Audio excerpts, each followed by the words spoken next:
Уважаемые коллеги, рад вас приветствовать здесь, в этой аудитории. Как известно, 22 марта в Абхазии пройдут выборы главы государства. За последние полгода выборы проходят уже третий раз, что, наверное, свидетельствует о том кризисе, который происходит, к большому сожалению, в Республике Абхазия. Я намерен принимать участие в этих выборах. В 2014 году я уже принимал участие в выборах. У меня есть определенный опыт выборной деятельности. Что мы намерены сделать, люди, которые представляют мою команду, если случится так, что народ Абхазии окажет нам доверие? Прежде всего, мы намереваемся приложить свои усилия для того, чтобы в известной степени воссоздать, в какой-то степени провести серьезное преобразование в ключевых государственных институтах. Для нас, для проживающих в Абхазии, вопрос государственного строительства имеет огромное значение, потому как мы строим наш дом. Только в рамках своего собственного дома в нашем современном большом мире можно развиваться, только в рамках своего дома можно сохранить свою идентичность, свою культуру, свои традиции. И, конечно же, все это в сочетании с возможностью открытого общения с окружающим миром. Куда более многочисленные этносы не имеют своей государственности, мы уже ее имеем, но как граждане хотим, чтобы государство было современным, демократичным и экономически сильным. И в связи с этим мы направим все свои усилия для достижения вот этой цели.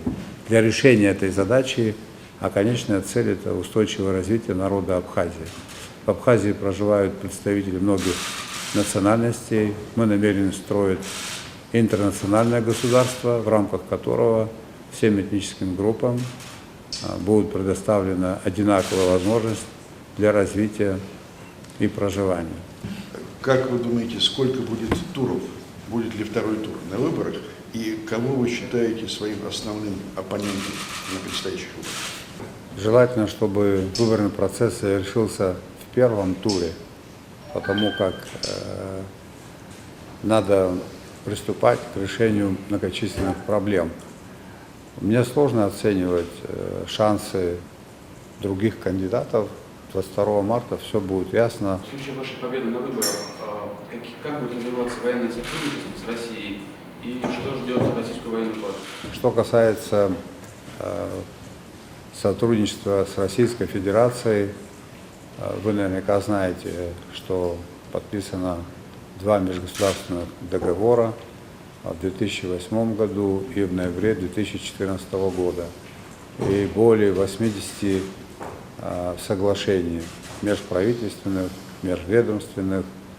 Правовая база нашего взаимодействия достаточно существенна. Мы, конечно же, будем исходить из того, что наши взаимоотношения необходимо с каждым разом наполнять еще большим содержанием. На этом этапе вопросы военной безопасности Республики Абхазия, на мой взгляд, решены, в том числе в результате тех договоренностей, которые существуют между Абхазией и Российской Федерацией. На территории Абхазии размещается российская 7-я военная база. Они себя там чувствуют комфортно. Граждане Абхазии с большим воодушевлением расценивают факт нахождения 7-й военной базы. И поэтому я в этом ключе вижу только перспективу развития. Никаких проблем на территории Республики Абхазия у российских военнослужащих нет и быть не может. Мы в этом заинтересованы. Народ Абхазии высоко ценит тот мир, который наступил в Абхазии, в том числе благодаря усилиям российских военных. Это для нас очень значимо. Мы получили реальную возможность сосредоточить все свои усилия на процессе созидания. Военная безопасность обеспечена вооруженными силами Абхазии и России. И мы в этом ключе будем действовать дальше. Скажите, в случае вашей победы на выборах, какой будет политика Абхазии в отношении с Россией в целом? С Российской Федерацией у нас особые взаимоотношения. Мы находимся на таком историческом этапе, когда пока еще нуждаемся в всеобъемлющей помощи. И российское государство, руководство России, народ России нам в такой помощи не отказывает. Ну, справедливости ради, надо сказать, что народ Абхазии это понимает в полной мере и безмерно благодарен своим российским братьям. Наши отношения должны развиваться. У нас есть много нерешенных небольших проблем. Граждан Абхазии и России не устраивает режим работы на государственной границе между Абхазией и Россией. Никто не собирается государственную границу упразднять, это невозможно, но на наш взгляд, на мой взгляд, режим работы необходимо менять, необходимо его упрощать. Нерешенный вопрос воздушного сообщения между Абхазией и Россией. Это тоже будет способствовать интенсивности нашего обмена. Это зависит только от двух сторон, от Абхазии и России. Я абсолютно убежден в том, что этот вопрос должен быть и может быть решен. Ну и многие-многие другие вопросы. Многие абхазы получили или получают образование в России. Известные деятели культуры Абхазии, они проявили себя здесь. Вот это яркий пример. Известный российский абхазский писатель Фазиль Абдулович Искандер, который писал на русском, но воспевал абхазские мотивы. И в этом мире не все же нам рады, но мы, вопреки тем, кто нас недолюбливает, должны демонстрировать наше взаимное уважение, симпатию, наши возможности. А если мы вместе, мы непобедимы. В недалеком прошлом нам это удалось продемонстрировать всем без исключения. И в случае необходимости готовы действовать в таком ключе и дальше. Аслан Георгиевич упомянул о том, что он принимал участие в выборах президента. Если я правильно помню, это был 2014 год. А в следующих выборах президента ему не пришлось принимать участие по известным причинам. Напомню, что в 2019 году была попытка отравления нашего гостя. Не могли бы вы пролить свет на те события, кто за ними стоял и чего добивались эти люди? Вы знаете, это была не попытка отравления. Я был отравлен. Это было покушение на убийство. В силу разных обстоятельств и прежде всего благодаря российским врачам я выжил. Потом к этому процессу подключились немецкие специалисты. Абсолютно убежден в том, что мне помогали обычные люди, которые за меня молились. Это тоже сыграло ключевую роль. Так, во всяком случае, мне представляется. Была вот такая история. Кому это было выгодно, почему это все произошло, кто за этим стоит. Это вопросы, на которые должны ответить компетентные органы. Факт имеет место быть. Я пока более подробно на эту тему говорить не хочу, потому что у меня нет достаточного материала, чтобы на эту тему говорить. Ну, придет время, видимо, в этой истории тоже будет поставлена точка, так я подозреваю. Неоднократно говорили о том, что давно пора возобновить железнодорожные сообщения в Армению, через Грузию и так далее. Возможно ли реализация этого проекта и как вы видите в дальнейшем отношения между Сухумом и Тбилиси?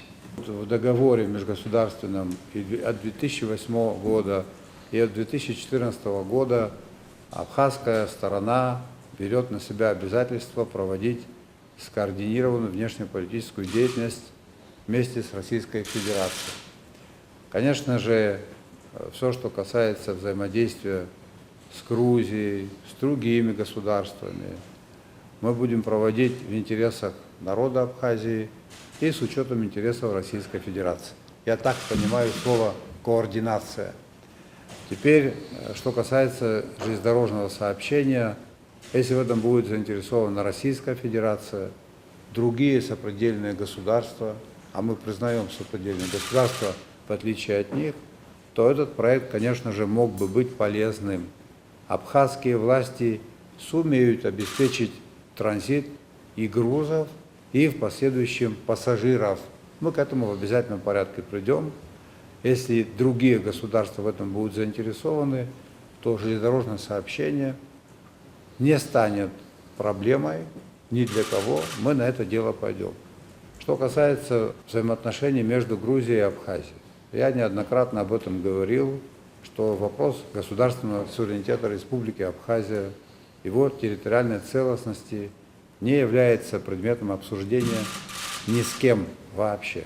При этом, конечно же, хотелось бы, мы на этом настаиваем, чтобы с Грузией был подписан договор, обязывающий о невозобновлении боевых действий.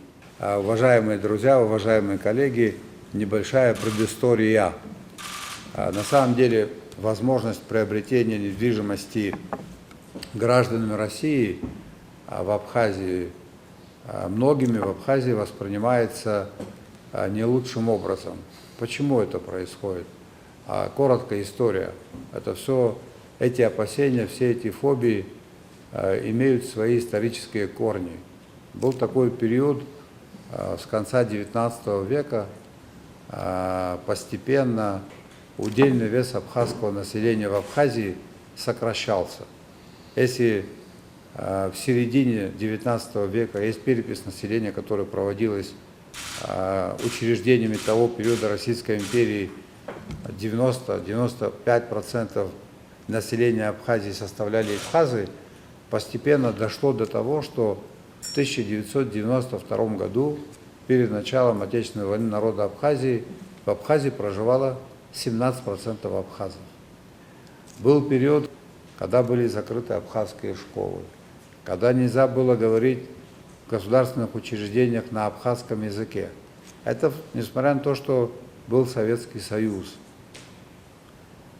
И это помнят наши родители, люди старшего поколения.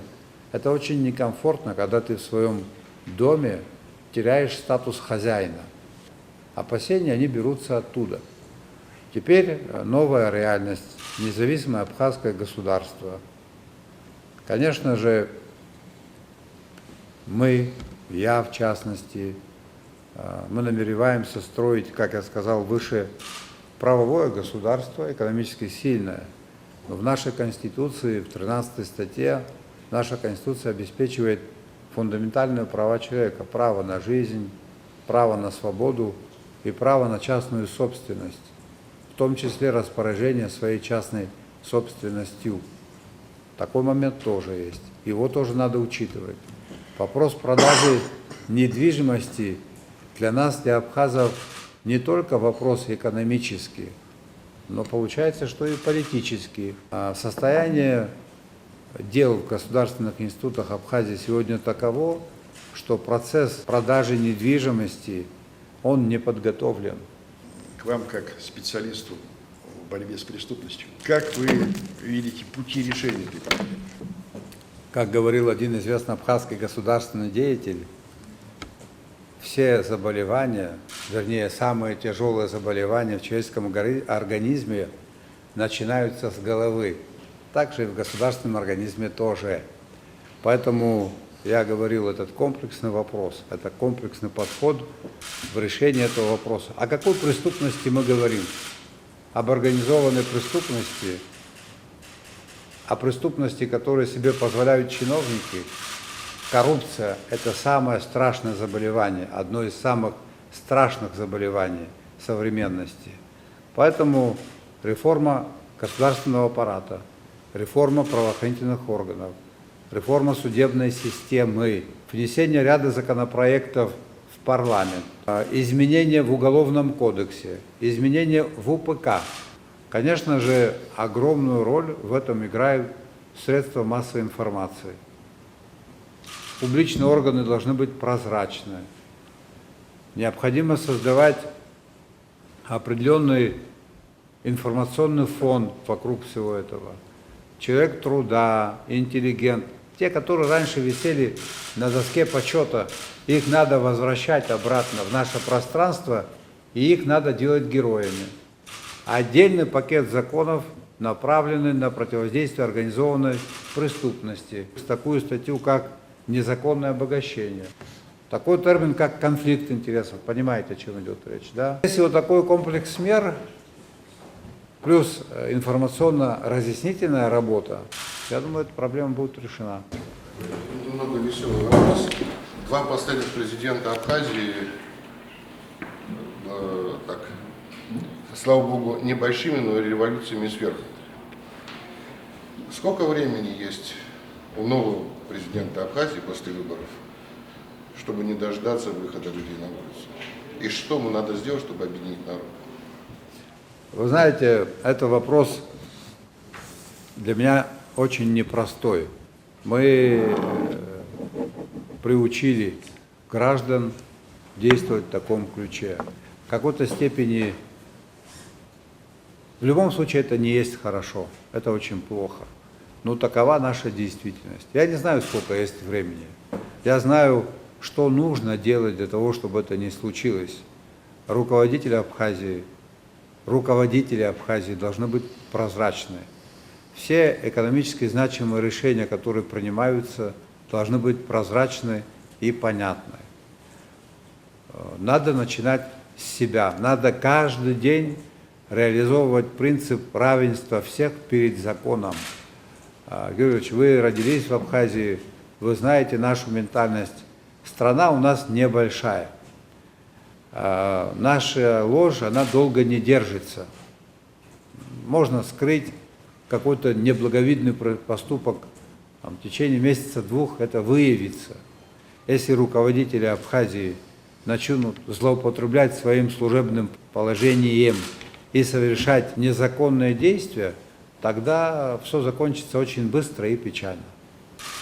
В моей команде, надеюсь, нет таких людей, которые не понимают эту проблему, не чувствуют ее. Мы оптимисты. Было время, когда народам и России, и Абхазии приходилось еще сложнее, правильно? Но каким-то образом брали себя в руки и оказывались в числе тех, кто одерживал победу. Самая страшная ошибка – это потерять веру, правильно? Но мы веру не теряем, мы верим в нашу дружбу, во взаимную помощь, мы будем предельно откровенны и будем помогать друг другу. И у нас все должно получиться. Спасибо, уважаемый Аслан Георгиевич. На этой оптимистической ноте, я думаю, мы завершим нашу пресс-конференцию. Спасибо нашему гостю, спасибо вам, уважаемые.